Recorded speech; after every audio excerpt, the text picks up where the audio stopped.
यदि आप भी इस वर्ष 2022 में मैट्रिक का एग्जाम देंगे और आपका भी टारगेट है कि आपका नंबर 90% प्लस आए, यानी 450 से भी अधिक नंबर आए, तो ये वीडियो आप सभी के लिए काफ़ी महत्वपूर्ण होने वाला है। इस वीडियो सीरीज में मैं करा रहा हूँ मॉडल सेट, आपको पता होना चाहिए। और ये जो मॉडल सेट है, ये तीसरा मॉडल सेट है। इसके पिछले 2 मॉडल सेट को मैं वीडियो बना दिया हूँ, और मैं आपसे पिछले वीडियो में भी कहा हूँ कि मैं जितना क्वेश्चन कराऊंगा 5 मॉडल सेट में से आपके एक भी क्वेश्चन बाहर नहीं जाएगा फाइनल बोर्ड के एग्जाम में। मैं जितना क्वेश्चन करा रहा हूँ उसी में से सारे क्वेश्चन आएंगे, इसका गारंटी मैं लेता हूँ 100% का। ठीक है, तो इस वीडियो में हम लोग करेंगे मॉडल सेट 3 का क्वेश्चन करेंगे। काफ़ी शानदार क्वेश्चन है ये, ऐसा क्वेश्चन आपके एग्जाम में पूछे जाएंगे और देखने को मिल जाएंगे। ठीक है, तो चलिए वीडियो को शुरुआत करते हैं और इसका एक एक क्वेश्चन को हम लोग बारीकी से समझते हैं। इसे आप लोग याद कीजिएगा और आप कमेंट में बताइएगा कितना आपको याद था, कितना आपका गलती था, कितना आपका सही हो रहा है। चलिए देखिए, इसका हम लोग फर्स्ट क्वेश्चन देखते हैं जो कि आपकी स्क्रीन पर दिखाई दे रहा है, और काफ़ी शानदार क्वेश्चन है ये, बार बार पूछा जाता है एग्जाम में, ये आपको मालूम होना चाहिए। और आपका क्वेश्चन बोल रहा है कि गोलीय दर्पण में फोकसांतर एवं वक्रता त्रिज्या के बीच संबंध क्या होता है। तो आप लोग भी पढ़े होंगे, आप लोग की F बराबर R/2 होता है, बराबर R/2 होता है। ऑप्शन में नहीं है। अब जब इसे R का मान निकालेंगे तो गुणा करेंगे, कंचे गुणा करेंगे ऐसे, तो R बराबर 2F हो जाएगा। तो जो आपके वक्रता त्रिज्या और आपके फोकसांतर में संबंध आ जाएगा, R बराबर 2F आ जाएगा, जो कि ऑप्शन नंबर ए में है। तो ऑप्शन ए इसका बिल्कुल राइट आंसर हो जाएगा। ठीक है, नेक्स्ट सवाल देखते हैं कि नेक्स्ट सवाल जो है काफ़ी शानदार क्वेश्चन है। ये क्वेश्चन आपके पूछे जाएंगे एग्जाम में। क्वेश्चन है जो बोल रहा है कि निर्गत किरण एवं अभिलंब के बीच में के कोण को क्या कहते हैं। तो याद रखिएगा, निर्गत कोण और अविलंब के बीच के कोण को हम लोग निर्गत कोण कहते हैं, जिसका ऑप्शन इसका सी इसका बिल्कुल राइट आंसर हो जाएगा। यहाँ पर मैं पूरा ऑप्शन नहीं बोलूँगा, पूरा ऑप्शन बोलूँगा तो ज़्यादा टाइम लगेगा, आप लोग ऑप्शन देख लीजिए। ठीक है, आगे देखिए क्वेश्चन देखिए। नेक्स्ट सवाल जो है बोल रहा है क्या कि बताइए कि तीर 1 मीटर फोकस दूरी वाले उत्तल लेंस की क्षमता क्या होगी। ऑप्शन दिया है -1 डायप्टर, +1 डायप्टर, +2 डायप्टर, 1.5 डायप्टर।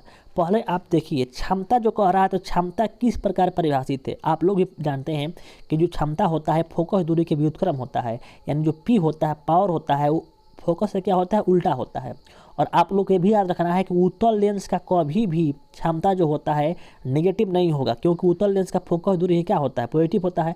तो जब फोकस दूरी पॉजिटिव हो गया तो इसका क्षमता भी क्या होगा, पॉजिटिव होगा। तो बोल रहा है इसका क्षमता निकाल दीजिए। तो फोकस कितना है, तो फोकस इसका 1 मीटर है। अकॉर्डिंग टू फार्मूला हम लोग को मालूम है P बराबर 1/F होता है। तो अगर 1 ऊपर हो गया और F का मान यहाँ 1 नीचे भरेंगे तो कट कर कितना आएगा, 1 आएगा। और क्षमता का मतलब है डायप्टर, जिसे D से सूचित करते हैं। तो आंसर का हो जाएगा 1D। इसका आंसर का हो जाएगा 1D, जो प्लस में ऑप्शन इसका बी इसका क्या होगा, करेक्ट आंसर हो जाएगा। ठीक है जी, आगे चलिए, आगे क्वेश्चन देखते हैं। नेक्स्ट क्वेश्चन देखिए, नेक्स्ट क्वेश्चन जो है आपके एग्जाम में देखने को मिलेगा क्वेश्चन ये, समान आंख के लिए स्पष्ट दृष्टि की न्यूनतम दूरी कितनी है। समान आंख के लिए स्पष्ट दृष्टि की न्यूनतम दूरी कितनी है। तो न्यूनतम आपका ऑप्शन दे रखा है इस प्रकार से आपके एग्जाम में देखने को मिलेगा। ऑप्शन ए आपका 10 सेंटीमीटर, बी 15 सेंटीमीटर, 20 सेंटीमीटर और 25 सेंटीमीटर। तो याद रखिएगा, जो कि आपके समान दृष्टि के लिए जो अंतर होता है वो आपका न्यूनतम दूरी होता है वो 25 सेंटीमीटर होता है बाबू। तो ऑप्शन डी इसका बिल्कुल करेक्ट आंसर हो जाएगा। स्पष्ट दृष्टि का न्यूनतम कहेगा तो 25 सेंटीमीटर, और अधिकतम कहेगा तो अनंत। याद रखिएगा, अधिकतम होता है अनंत और आपका न्यूनतम होता है 25 सेंटीमीटर। नेक्स्ट सवाल देखिए छोटू, क्वेश्चन जो है बोल रहा है कि किस दृष्टि दोष के निवारण के लिए अवतल लेंस का प्रयोग किया जाता है। किस दृष्टि दोष के निवारण के लिए अवतल लेंस का प्रयोग किया जाता है। छोटू एक यहाँ बात समझो, ऑप्शन दे रखा है कौन, दीर्घ दृष्टि दोष, निकट दृष्टि दोष, अबिंदुकता, जरा दृष्टि दोष। तो इसका आंसर क्या होगा, तो इसका आंसर हो जाएगा निकट दृष्टि दोष। लेकिन मैं आप लोगों को एक चीज़ बताना चाहता हूँ, इसमें आप लोग को ट्रिक भी लगा सकते हैं। किस प्रकार, देखिए अवतल, अवतल, अवतल, एगो होता है उत्तल, एगो होता है उत्तल, और दोष आपका एगो दूर चाहे दीर्घ, एगो होता है निकट। अब देखो, इसमें मैं आपसे पूछना चाहूँगा कि एक हमको बात बता दो आप लोग छोटू, कि इसमें कई गो शब्द है, दूर में 2 गो शब्द है, कई गो शब्द है, 2 गो शब्द है, एक दू है, एगो र है। तो इसमें जो आपका ये निकला है, ये आपका 2 गो ही है। ठीक है, 2 गो अक्षर। तो इसे 2 गो है ना ये, तो इससे एक अधिका वाला कौन है, देखो इसमें 1 2 3 4 गो है ना। तो इसके अधिका वाला कौन है, इसमें 1 2 3, 3 गो है। तो दूर के लिए उत्तल हो जाएगा। और निकट में देखो, निकट में कई गो है, यहाँ पर 1 2 3 है, 3 गो से एक अधिया लेना है, कितना होगा 4। तो 4 गो वाला अक्षर वाला कौन है, आपका अवतल है। मैंने कुल मिला जुला के मैं आपसे बोल रहा हूँ कि दूर में कई गो अक्षर है, दूर में जो अक्षर है, दूर में वो 2 गो है, कई गो है 2 गो। और निकट में कितना है 3 गो, एगो नी एगो क एगो ट, तो एगो ले रहा है अधिका, तो दूर से एगो अधिका कितना होगा 3 गो ना होगा, और 3 गो अक्षर वाला कौन लेंस होता है, उत्तल होता है ना, तो उत्तल आंसर हो जाएगा। निकट देखो, निकट निकट में कई गो अक्षर है 1 2 3, 3 गो है ना, तो एक अधिका लेना है इससे, तो इस निकट से 3 गो होता है, एक अधिका कितना हो जाएगा 4 गो, तो 4 गो अक्षर वाला कौन लेंस होता है, किसका नाम होता है अवतल का, तो अवतल लेंस हो जाएगा। तो यदि आप एग्जाम में भूलते हैं, कभी कभी भूल जाता है लड़का लोग, तो आपके लिए मैं ट्रिक बता दिया हूँ कि अवतल लेंस में क्या हो जाएगा, अवतल लेंस आपका निकट दृष्टि दोष के लिए हो जाएगा, ठीक है। तो आप ये समझ चुके हैं, तो 5 का जो आंसर हो जाएगा वो ऑप्शन बी इसका बिल्कुल करेक्ट आंसर हो जाएगा, ठीक है बाबू। नेक्स्ट सवाल देखते हैं। नेक्स्ट सवाल जो बोल रहा है कि हम लोगों से बोल दिया क्वेश्चन कि निकट दृष्टि दोष में किस लेंस का प्रयोग होता है। देखिए सेम क्वेश्चन पूछ दिया है यहाँ पे, जो कि काफ़ी महत्वपूर्ण क्वेश्चन, ये आप देख सकते हैं क्वेश्चन को बार बार रिपीट कर रहा है, इसका मतलब क्वेश्चन ये आने वाला है। इस सेम क्वेश्चन ने इस क्वेश्चन को घुमा दिया है, और निकट दृष्टि देश में किस लेंस का प्रयोग होता है। निकट में 3 गो अक्षर है, तो 3 गो अक्षर से एक गो अधिका लेंगे अक्षर, तो 4 गो अक्षर वाला कौन होगा, तो आपका ये अवतल लेंस हो जाएगा। आपका ऑप्शन बी इसका राइट आंसर हो जाएगा। बोल दो बाबू, समझ में आया। नेक्स्ट सवाल देखो, 1 वोल्ट कहलाता है, 1 वोल्ट क्या कहलाता है। तो एक हमको बात बताओ, जो V बराबर होता है V बराबर जो होता है W बटा Q होता है, तो W का मतलब होता है जूल, क्या होता है जूल होता है, और आवेश का मतलब होता है कूलाम, तो जूल बटा कूलाम होगा। तो आंसर क्या होगा यहाँ पे, देखिए पहला ऑप्शन दिया है जूल बटा सेकेंड, जूल बटा कूलाम, तो मार दो ऑप्शन बी। वोल्ट क्या होता है, V बराबर W बटा Q होता है, तो W वर्क का काम होता है जूल, और इसका होता है आपका कूलाम, तो क्या होगा जूल बटा कूलाम आंसर होगा इसका राइट। तो ऑप्शन इसका बी में है, तो ऑप्शन बी इसका मार देंगे राइट हम लोग, ठीक है। देखिए जितना क्वेश्चन है आपका 100% इसी में क्वेश्चन आएंगे, मैं गारंटी है बाबू, आप विश्वास करो। और आप लोग जितना मैं क्वेश्चन करा रहा हूँ, आप लोग से रिक्वेस्ट ये है कि आप लोग सभी जितनी फ्रेंड है सभी फ्रेंड में शेयर कर दो इस वीडियो को, और लाइक कर दो, और चैनल पर पहली बार आए हैं तो बगल में एक लाल घंटी दिखाई दे रहा होगा, उस लाल घंटी को दबाकर सब्सक्राइब कर लो, और उसके बाद से लाल बटन दिखाई दे रहा होगा, उससे दबाकर सब्सक्राइब कर लो, और घंटी को दबाकर ऑल पर क्लिक कर लो, ताकि ऐसा ही जैसे आपको मैं जितना वीडियो आएगा मैं आपको डालूंगा तो आपको नोटिफिकेशन जाएगा। और इसके साथ में एक और फायदा होगा कि यदि आपका फाइनल एग्जाम का क्वेश्चन पेपर लीक होता है तो उसका भी सलूशन आपको सबसे पहले आगे मिल जाएगा इस वीडियो चैनल पर, ठीक है। नेक्स्ट सवाल देखिए, 8 नंबर जो बोल रहा है आमीटर को विद्युत परिपथ में कैसे जोड़ा जाता है। क्वेश्चन है कि आमीटर को विद्युत परिपथ में कैसे जोड़ते हैं। तो याद रखिएगा, जो आमीटर होता है ना, वो विद्युत धारा के मापने का यंत्र होता है, विद्युत धारा का। देखिए क्वेश्चन किस प्रकार बनेगा, यहाँ पे बोलेगा विद्युत धारा मापने वाले यंत्र का नाम क्या है, आमीटर है, और विभवांतर नापने वाले यंत्र का नाम क्या है, तो वोल्ट मीटर होता है, ठीक है। तो इतना आप लोग ध्यान देना है। और यहाँ पर क्वेश्चन बोल रहा है कि आमीटर को विद्युत परिपथ में कैसे जोड़ते हैं, तो श्रेणी क्रम में। और आमीटर किसका मापन करता है, तो विद्युत धारा का, याद रखिएगा विद्युत धारा का। और फिर बोलेगा बताइए वोल्ट मीटर, अगर क्वेश्चन आता है कि वोल्ट मीटर क्या है, तो वोल्ट मीटर जो होता है वो विभव तथा विभवांतर की माप करता है, विभवांतर की माप करता है, विभवांतर का। और वोल्ट मीटर को हम लोग विद्युत परिपथ में समांतर क्रम में जोड़ते हैं, और आमीटर को श्रेणी क्रम में जोड़ा जाता है। तो ऑप्शन इसका ए जो होगा बिल्कुल करेक्ट आंसर हो जाएगा, क्योंकि यहाँ पर आमीटर पूछा है। नेक्स्ट सवाल देखते हैं बाबू। नेक्स्ट सवाल जो आपका है बोल रहा है कि बताइए निम्न में से कौन सा पद विद्युत शक्ति को निरूपित नहीं करता है। एक बात जानो बाबू, ये क्वेश्चन काफ़ी इंपॉर्टेंट है, मुझसे ये मुहर मरवा लो, और मैं मुहर मार दे रहा हूँ कि क्वेश्चन आपका ये आएगा, ठीक है। क्वेश्चन ये है जो बोल रहा है कि निम्नलिखित में कौन सा पद विद्युत शक्ति को निरूपित नहीं करता। ऑप्शन है I² IR² VI V² बटा R। देखो बाबू, जब भी ऐसा नहीं आएगा ना, नहीं तो हमेशा याद रखना कि IR² मारना है, IR² मारना हमेशा आपको मारना है। और ऑप्शन बी में रहता है, ये हमेशा ऑप्शन बी पर ही रहता है। आप लोग को देखो कैसा, P बराबर क्या होता है, मैं आपको समझा दे रहा हूँ। देखो P बराबर क्या होता है, P बराबर होता है VI, क्या होता है VI होता है। अब इसका मान भरते हैं तो आपका VI के साथ V² बटा R भी होता है, फिर आपका I² बटा R भी होता है, इंटू R भी होता है। तो ये सब P का फॉर्मूला है, P मतलब पावर, शक्ति का फॉर्मूला है। लेकिन ये जो BH वाला है शक्ति का फॉर्मूला नहीं होता है। तो ऑप्शन बी इसका क्या हो जाएगा, ऑप्शन बी इसका बिल्कुल करेक्ट आंसर हो जाएगा। तो ऑप्शन बी इसको राइट आंसर मारिएगा, ठीक है बाबू। नेक्स्ट सवाल देखिए। नेक्स्ट सवाल बोल रहा है छोटू कि बोल रहा है कि 1 कूलाम तुल्य है। तुल्य मतलब बराबर किसके है, 1 कूलाम तुल्य किसके है ये। तो देखो बाबू, एक हमको बात तुम बता दो कि आप लोग पढ़े होंगे कि जो धारा होता है, जो धारा के मान होता है, धारा को I बोलते हैं, I बराबर का होता है Q/T होता है, Q/T। और यहाँ से हम लोग Q का मान निकालने का प्रयास करें तो Q बराबर क्या हो जाएगा IT, क्या हो जाएगा IT। यानी जो Q जो होगा धारा और टाइम के गुणनफल के बराबर होगा।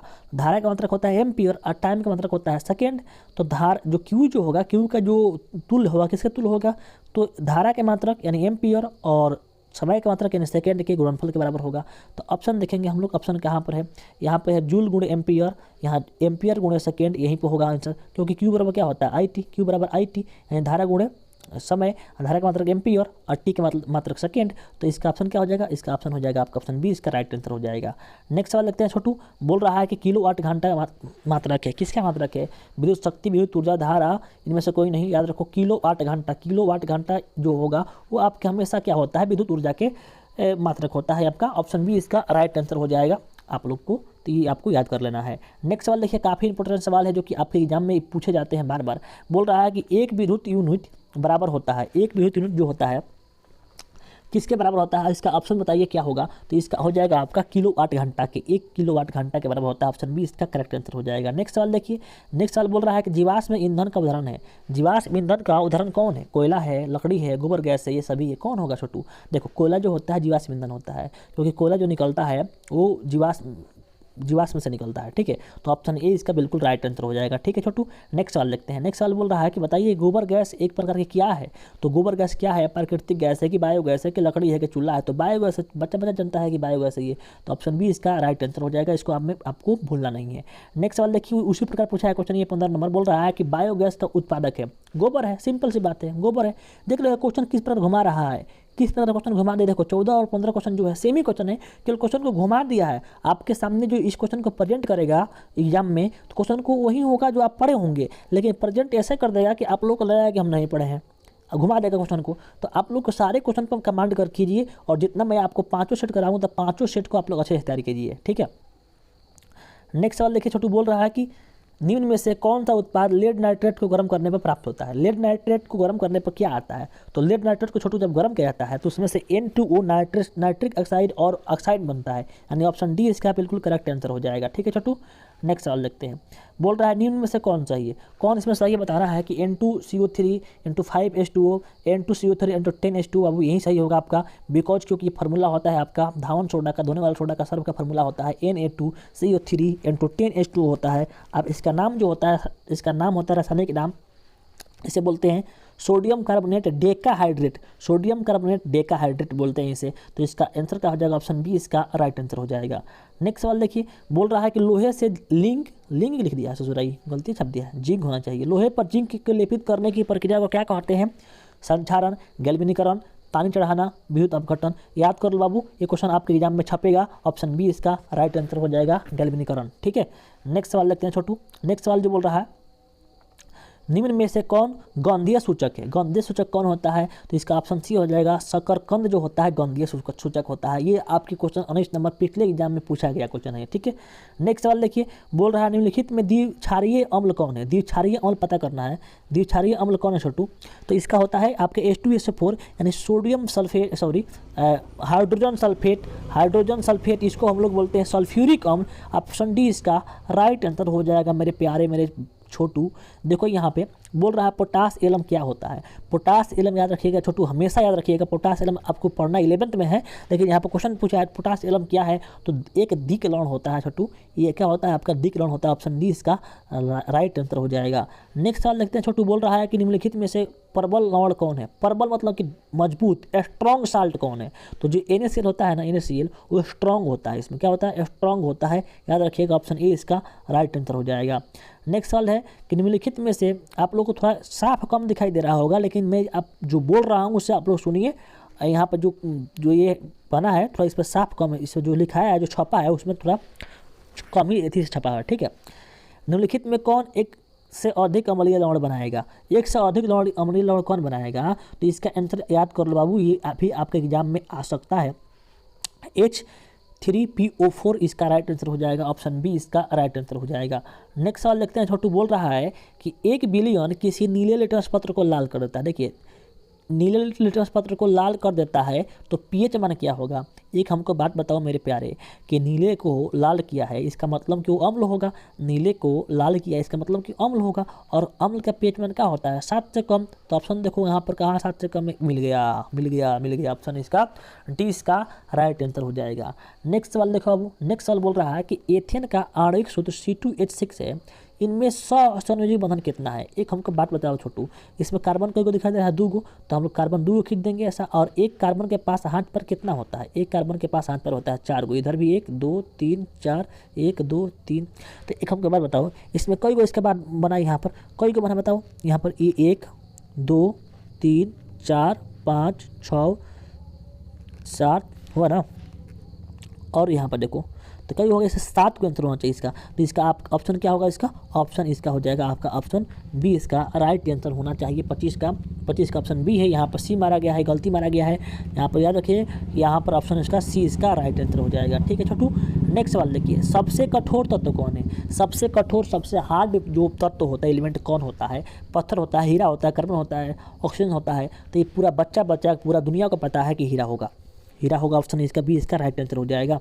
नेक्स्ट सवाल देखते हैं मेरे प्यारे छोटू, बोल रहा अकीट तत्व क्या है। मैं आपको पिछले भी सेट में बताया हूँ कि कुल अकीट तत्व कितने हैं, 6 गो हैं। कौन कौन है, हीलियम है, आर्गन है, हीलियम आर्गन नियॉन है, क्रिप्टन है, जेनॉन है, रेडॉन है।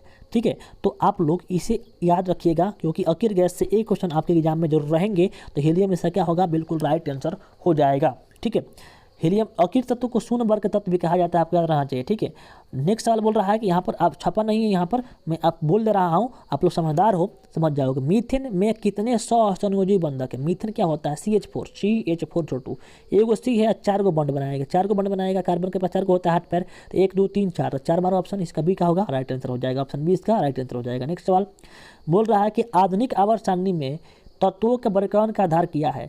अभी जो बना है आधुनिक आवर्त सारणी, वो तत्वों का वर्गीकरण का आधार क्या है, परमाणु आयतन है, परमाणु घनत्व है, द्रव्यमान है, परमाणु संख्या है। तो मोस्टले और मेडली भाई साहब ने जो बनाए हैं वो परमाणु संख्या का आधार बनाए हैं। इसके पहले जो आया था, जो डोब्रिनर-तिक आया था, और एक और था आया था, उसमें वैज्ञानिक था, न्यूजीलैंड का अष्टक नियम था। ये सब किसने बनाया था, ये लोग बनाया था परमाणु द्रव्यमान पर, जो कि गलत था ये। लेकिन मेडलीव और मोस्टले ने आकर इसी का सुधार करके आज जो हम लोगों का ये आपके आवर्त सारणी बनाए हैं, जो किसके आधार पर है बाबू, ये आपके है परमाणु संख्या के आधार पर। तो option D is correct answer हो जाएगा। ठीक है, नेक्स्ट सवाल बोल रहा है कि अमोनिया के अणु में नाइट्रोजन एवं हाइड्रोजन के परमाणुओं की संख्या कितना है, अनुपात कितना है छोटू। एक हमको बात बताओ, नाइट्रोजन का फॉर्मूला क्या होता है, एथी का नाइट्रिक अम्ल का, अमोनिया के NH3 होता है। इसमें कई गो N दिखाई दे रहा है, 1 गो, 3 कई को दिखा रहा है, H कई को है, 3 को है। तो आंसर का हो जाएगा 1 3 हो जाएगा। ऑप्शन इसका क्या होगा, ऑप्शन इसका B is correct answer, sorry C is correct answer. ठीक है, नेक्स्ट सवाल लगते हैं, इंसुलिन के नामक हार्मोन की कमी से कौन सा रोग होता है। कौन सा रोग होता है, याद रखो, यहाँ पर इसका उच्च रक्तचाप, मधुमेह, घेंगा, बौनापन। याद रखो छोटू, मधुमेह नामक कमी से होता है इंसुलिन की कमी से होता है मधुमेह रोग होता है। इसको हम लोग डायबिटीज भी कहते हैं, याद रखिएगा। तो option B is correct answer हो जाएगा। आते हैं अगले क्वेश्चन पर, बोल रहा है कि वाष्पोत्सर्जन कैसी प्रतिक्रिया है। तो आपको मैं समय बहुत कम लूँगा, आप लोग ऑप्शन खुद पढ़ लीजिएगा, ऑप्शन बी इसका राइट आंसर हो जाएगा। आगे चलते हैं छोटू मेरे प्यारे, निम्नलिखित में से कौन सा पादप हार्मोन है। अरे हीरो कहाँ गया, रिजल्ट चल सेट 1 आ गया, सेट 1 नहीं चला, आ गया। कहाँ गया था, हम लोग कितना पे थे छोटू प्यारे। हाँ देखो मेरे प्यारे, यही क्वेश्चन था कि बताइए निम्नलिखित में से कौन सा पादप हार्मोन है। तो याद रखिएगा छोटू मेरे प्यारे, इंसुलिन, थायरॉक्सिन, एस्ट्रोजन और साइटोकाइनिन जो होता है ये पादप हार्मोन होता है। ये सब जो होता है जंतु हार्मोन है। इंसुलिन जो होता है जंतु हार्मोन, थायरॉक्सिन भी जंतु हार्मोन और एस्ट्रोजन भी जंतु हार्मोन। लेकिन जो साइटोकाइनिन हो गया, जिबरेलिन हो गया, ऑक्सिन हो गया, ये सब पादप हार्मोन होता है। तो साइटोकाइनिन जो होगा इसका आंसर करेक्ट हो जाएगा, क्योंकि ये पादप हार्मोन है, पौधों में पाया जाता है। नेक्स्ट सवाल बाबू ले लो, ये में मोहर मार लो मेरा, ये मोहर मार आता है ना, मोहर ठेप्पा मार लो, ठेप्पा इस पर। क्वेश्चन नंबर 34 पर आएगा क्वेश्चन ये। ठीक है, इस बार छपे क्वेश्चन, 2 तंत्रिका कोशिकाओं के मध्य खाली स्थान को क्या कहते हैं। 2 तंत्रिका तंत्र, जिससे कि आप लोग पढ़े हो तंत्रिका तंत्र ऐसा होता है, ऐसा टीचू ऐसा होता है ना, ऐसा। ठीक है, डेंड्राइट होता है, पढ़े होंगे आप लोग। ठीक है, और ये तंत्रिका फिर इससे जुड़ी होती है, आगे तंत्रिका तंत्र से जुड़ी होती है, ऐसा करके ऐसा जुड़ी होती है ना। तो इससे जो खाली स्थान जो होता है उसे क्या बोलते हैं, तो बोलते हैं सिनेप्टिक दरार। क्या बोलते हैं छोटू, सिनेप्टिक दरार इसको बोलते हैं, या सिनेप्स बोलते हैं। ऑप्शन बी इसका बिल्कुल राइट आंसर होगा। यहाँ मोहर मार लीजिए इस क्वेश्चन पर, क्योंकि ये क्वेश्चन आने वाला है। नेक्स्ट सवाल बोल रहा है कि निम्न में से कौन मानव में मादा जनन तंत्र का भाग नहीं है। मानव में मादा जनन तंत्र का भाग नहीं है। यहाँ बोल रहा है मानव में मादा जनन तंत्र का भाग नहीं, देखा होगा शुक्रवाहिका, बाकी सब क्या है देखो, मानव का सब ये जो अंग है, जो तंत्र जो है दिखाई दे रहा है ना, सब मानव का है, लेकिन मादा का इसमें कई गो है, 3 गो है, देख लो, अंडाशय, गर्भाशय, डिम्बवाहिनी, ये सब पाया जाता है स्त्रियों में, और एक ही जो है शुक्रवाहिका जो पाया जाता है हम लोगों में, लड़कों में। ऑप्शन इसका सी इसका बिल्कुल करेक्ट वाला आंसर हो जाएगा। नेक्स्ट सवाल बोल रहा है कि पराग कोश में क्या होता है, तो पराग कोश में जो होता है आपका होता है परागकण, परागकण होता है, परागकण, यानी ऑप्शन बी डी इसका राइट आंसर हो जाएगा। ये भी छाप लो, ये मैं बोल रहा हूँ छाप लो, छापने का मतलब कि यहाँ पर मोहर मार लो कि 37 नंबर क्वेश्चन आपका आ गया है एग्जाम में, छप गया है पेपर में। देखिए बोल रहा है कि द ओरिजिन ऑफ स्पीसीज नामक पुस्तक किसने लिखी है, तो होगा इसका ऑप्शन दिया डार्विन, ओरफिन, ओपेरिन, लेमार्क, कोई नहीं तो इसका होगा डार्विनवा, ऑप्शन ए इसका राइट आंसर हो जाएगा। ठीक है, अब देखिए मनुष्य में कितने जोड़े गुणसूत्र पाए जाते हैं, ये देखिए इसमें बड़ा कन्फ्यूजन होता है। मान लीजिए कि इसी ऑप्शन में अगर रहता 46, इसी ऑप्शन में क्या रहता 46, तो लड़का जाता है भकुआ, मार देगा 46। यहाँ पर पहले पढ़ो ध्यान से कि कितने जोड़ा पूछ रहा है, जोड़ा पूछेगा तो 23, और कितने संख्या पूछेगा तो 46। ध्यान रखिएगा, यहाँ पूछा है जोड़ा ना, तो जोड़ा होगा 23 जोड़ा, अब पूछा है कितनी संख्या तो आपका 46 होगा। तो यहाँ पर जो पूछा हम लोगों से पूछा है कि यहाँ पर जोड़े कितना होगा, तो ऑप्शन क्या होगा इसका सी इसका राइट आंसर हो जाएगा। नेक्स्ट सवाल देखते हैं, बोल रहा है कि निम्न में से कौन एक जलीय आहार श्रृंखला है। यहाँ पर ऑप्शन देखेंगे घास, बकरी, शेर, ये जल में तो पाए जाएंगे नहीं, घास जल में पाए जाते हैं लेकिन बकरी जल में जाएगी नहीं, तो यहाँ पर गलती हो गया। जलीय आहार श्रृंखला करना है ना, मैंने कौन किसको खाता है बताओ, घास को तो बकरी खाती है, बकरी को शेर खाता है, लेकिन यहाँ पर ये श्रृंखला बन रहा है, लेकिन ये जल वाला नहीं है। यहाँ पूछ रहा है जल वाला कौन है। अब देखिए सवाल जलीय कीट, सवाल है जलीय कीट है और मछली है, ठीक है। आगे बोल रहा है घास, जलीय कीट, मछली, मनुष्य। अच्छा एक हमको बात बताओ कि जलीय आहार श्रृंखला करना है, इसका मतलब क्या है कि सब जीव जल में रहना चाहिए।